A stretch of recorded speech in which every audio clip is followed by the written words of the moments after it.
This short video I'm shooting right now is designed to help people navigate the 2025 Ecolympics and also to help people in competing entities do a little bit of strategy on how they can conserve. So I'm starting on the school's website just to point out that there are many different ways to navigate to the Ecolympic site. So this is just oberlincityschools.net here. If you click on environmental dashboard, you'll get to the dashboard for the schools. And if you click on Ecolympics, you will then be on uh, the Ecolympics page. It's actually the same no matter where you are. So if we were to navigate a little bit differently, here's the environmental dashboard website. This is environmental-dashboard.org backslash Ecolympics. I could get there by clicking this button, and I'd basically be seeing the same interface here with the same. So there's a bunch of ways you could get to it. You can, if I click on any of these up here, I'd be in the schools version, I'd be in the community version. They all are basically the same page. So for instance, there's an Oberlin College version of this, which will get you here. If I click on Ecolympics, I'll then be in this. But everything on this particular page under Ecolympics is the same, regardless of how you navigate to it. So maybe I'll just go back to the schools and we'll look at it through the schools interface. But again, it's the same content from here down. Now, here's the exciting stuff. What I have set up right now in front of you is a test competition. It's not the new competition, which doesn't start until the 3rd of March. So this is just a fake competition we set up just to show you what the interface will look like. The actual 2025 competition will start at midnight on Sunday, i.e. it starts on Monday, March 3rd.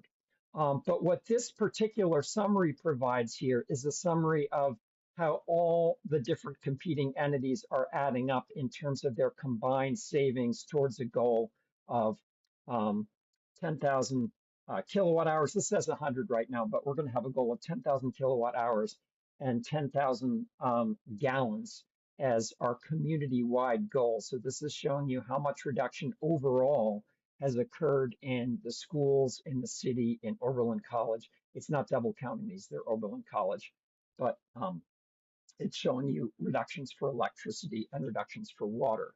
Now, if we want to look at individual competitions, since I'm starting with the schools, I'll go ahead and click on City Schools, and this is going to give me the results for the schools competition for electricity on top here. So these are the competition results for those. And for the schools for water, again, don't pay any attention to the particular percentages. This is a fake competition we set up just for this purposes. So there's a bunch of features here. You could scroll this. It's going to load to what the situation is right now at this particular time of day, but you could actually scroll back and see how the results were at different points during the competition with this here. There's a new feature we've added, which is time series, which allows you to look at how things have changed over time, how the percent reduction has changed over time.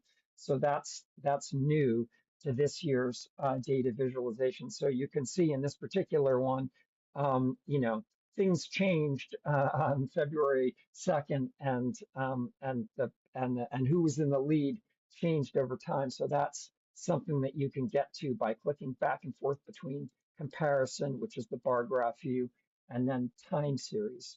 So that's a thing.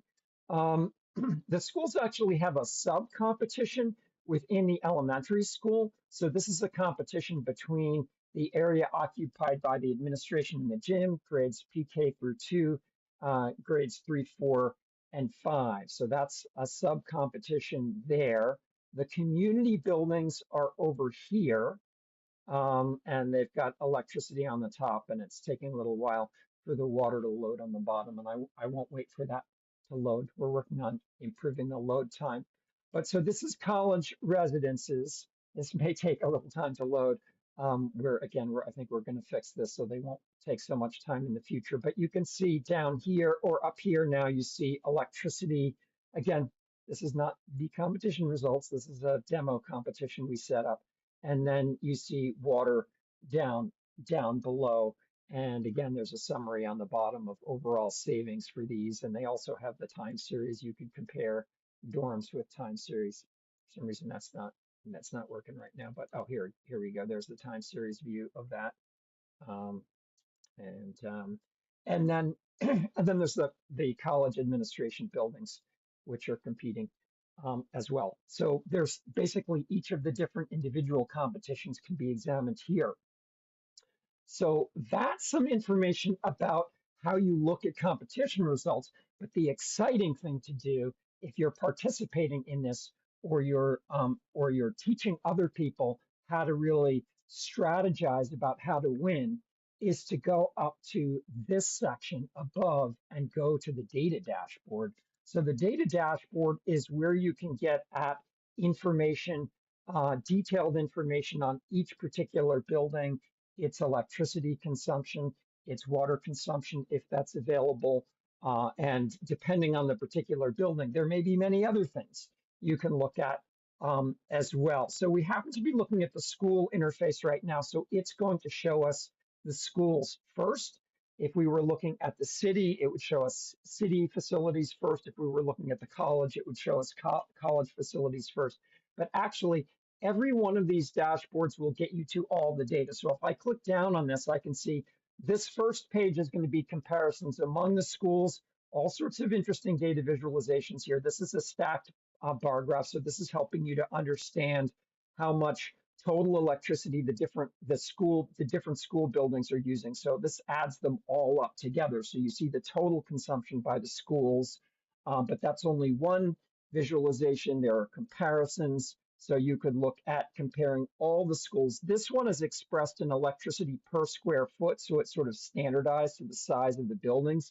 You can see the buildings behave differently. You can choose different time scales for looking at this. This one's defaulting to last seven days, but if you wanted to look at, for instance, the last 24 hours, comparing the buildings, you could look at that. You could look at, the last 12 months if you wanted. So there's a lot of options for how you can look at this, at these particular data. There's this sort of bar graph. Again, this is not competition results now. This is how much electricity they're using right now per square foot. So that's a thing.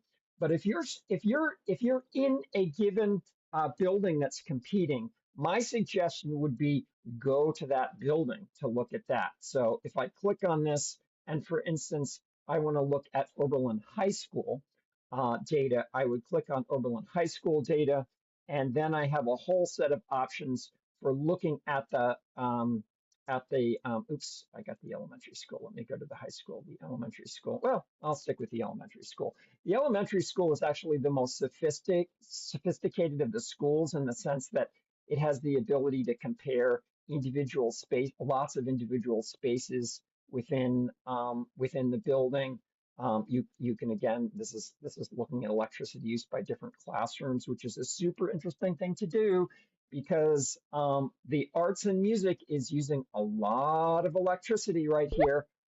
My guess would be that maybe they were running their kiln or something, but this sort of like sub-meter data, looking at parts of the building, is really helpful for finding what's using a lot of electricity in the building. This is comparing lights, plug loads, and HVAC, heating, ventilation, air conditioning. Again, this is super detailed for the elementary school. There's lots of information on how different components of the school are using electricity. These are taking a little while to load, but you can actually see how much electricity is being used by different appliances in the kitchen.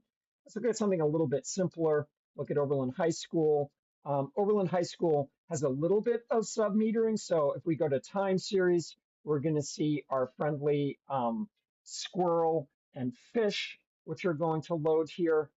I'm not sure why they're taking a little bit of time to load, but here is water use over the last 48 hours. Again, I could look at different time scales, but if you see water use at night or on weekends, you've probably got a leak. And if you patch that leak, that's going to save you a lot of energy. It doesn't look like there are any leaks in the high school right now, or very small leaks if there are.